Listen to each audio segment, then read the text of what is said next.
7h, 9h, Nikos Aliagas sur Europe 1. Tout de suite la revue de presse avec David Abiker, Nikos. Bonjour Monsieur Abiker. Bonjour Nikos, bonjour Céline, bonjour à tous. Bonjour. À la une ce matin, une plainte, mais pas la plainte des maires, pas davantage celle des gilets jaunes ou des infirmières, non, la plainte contre l'État du maire Europe Écologie Les Verts de Grande-Synthe dans les Hauts-de-France. Une plainte pour inaction climatique. La Voix du Nord et le Parisien nous apprennent ce matin que Damien Carême, avec le soutien juridique de l'avocate et ancienne ministre de l'Environnement Corinne Lepage, dépose un recours contre l'État pour exiger que la France réduise drastiquement ses émissions de gaz à effet de serre. C'est une première. Le maire a en tête évidemment les efforts de sa commune pour réduire de 40% ses émissions, mais aussi le niveau de la mer qui monte et menace l'avenir des 22 000 habitants de Grande-Synthe. Alors un recours qui finalement n'a rien de surprenant si on ouvre le Monde du jour qui nous explique comment le chaos climatique va changer nos vies.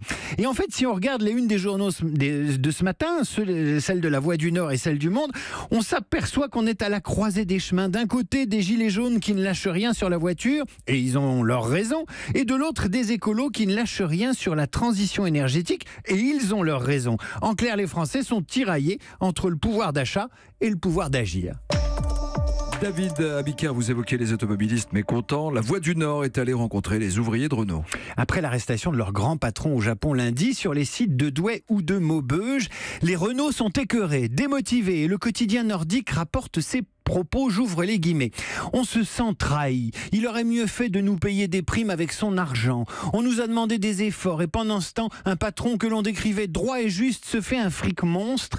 Presque logiquement, des ouvriers ont mis un gilet jaune sur leur tableau de bord. D'autres hésitent à rejoindre le mouvement de samedi. Dans les Échos, c'est pas du tout la même chanson. Le quotidien économique se pose des questions sur cette justice japonaise qui n'a pas mis en question les dirigeants de SEPCO qui géraient la centrale de Fukushima. Pas davantage ceux de Takata, qui était la société qui commercialisait des airbags, dont le dysfonctionnement est à l'origine de 20 morts. Et pas non plus ceux d'Olympus, qui durant des années ont trafiqué leurs comptes.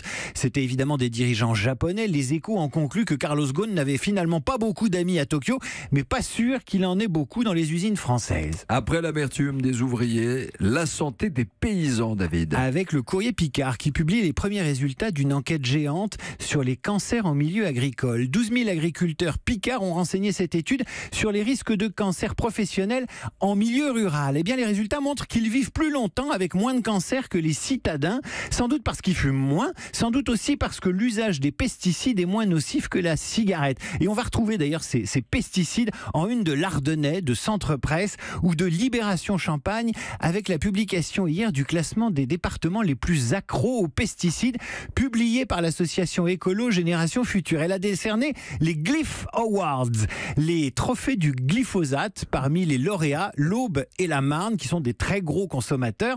Et parmi les moins accros, l'Aveyron, se réjouit Centre Presse, où les paysans épandent plus volontiers des amendements naturels. À découvrir aussi, Nikos, dans Libération, une enquête de l'INSEE sur les 65 ans et plus, leur avenir professionnel. Ils sont 13 millions en France. Ils vont vivre mieux et plus longtemps, mais ils vont travailler vieux. Voilà ce qui nous attend. On ira au boulot en déambulateur et on assortira nos charentaises à nos gilets jaunes. David, on va terminer avec un coup de chapeau. On pourrait, saluer ces médecins qui aujourd'hui vont opérer à Nantes Priscilla, une patiente amputée des membres inférieurs et du bras pour la faire bénéficier d'un bras droit bionique. Bionique, c'est le mot employé par Ouest France. Ils vont reconnecter les nerfs qui commandaient le poignet, le coude et la main à sa nouvelle prothèse via des capteurs commandés par le cerveau. C'est une première en France, ça peut augmenter l'autonomie de 50 à 500%. Priscilla a expliqué à Ouest France qu'elle n'avait rien à perdre, que ça faisait avancer la médecine. Elle a aussi confié qu'elle fait déjà du ski et de la plongée. Bref, même avant le bras bionique, Priscilla, c'était quelqu'un d'hors norme.